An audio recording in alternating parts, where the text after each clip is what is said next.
All India லெவலில் ஒரு கட்சிக்கு வந்து கட்டமைப்பு ஸ்ட்ராங்காக இருக்குன்னா அது டிஎம்கேக்கு தான். ஆல் இண்டியா லெவல், தமிழ்நாடு இல்லை, ஆல் இண்டியா லெவலில் ஒரு கட்சி கட்டமைப்போட ஸ்ட்ராங்காக இருக்குன்னு சொன்னால் கிராஸ் ரூட் லெவலில். ஏன்னா நேற்றைய தினம் ஒரு மாவட்டத்துக்கு புறம் பார்த்தீங்கன்னா ஒரு குக்கிராமம், அங்கே எந்த கொடியுமே இல்லை, வெறும் டிஎம்கே கொடி மட்டும் பறந்துட்டு இருக்குது. ஆனால் ஏடிஎம்கே கொடி இருக்கல, எல்லா இடத்துலையும் இருக்கல, வெறும் டிஎம்கே கொடி மட்டும் பறந்துட்டு இருக்குது. ஓ, மற்ற கட்சி எதுவுமே இல்லை. அப்போது இதுதான் கட்டமைப்பு ஸ்ட்ராங்காக இருக்குது ஒன்று. இன்னொரு அதுலேயே இன்னொரு ப்ளஸ் இருக்குது.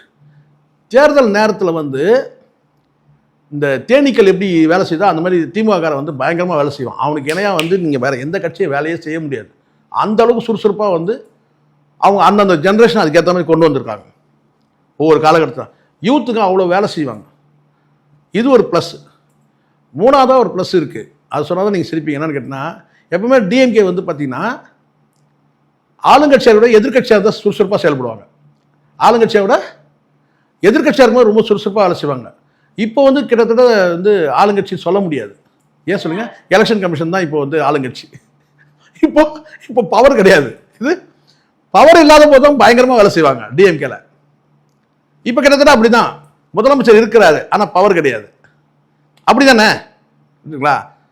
அப்போ டிஎம்கே வந்து அந்த என்ன சொன்ன அந்த உடன்பிறப்புகளுக்கு இணையாக வேலை செய்யறதுக்கு இங்கே வந்து ரொம்ப அதுக்கு நீங்கள் டஃப் கொடுக்குறதுன்னு கேட்டால் என்டிகே வேணால் சொல்லலாம்.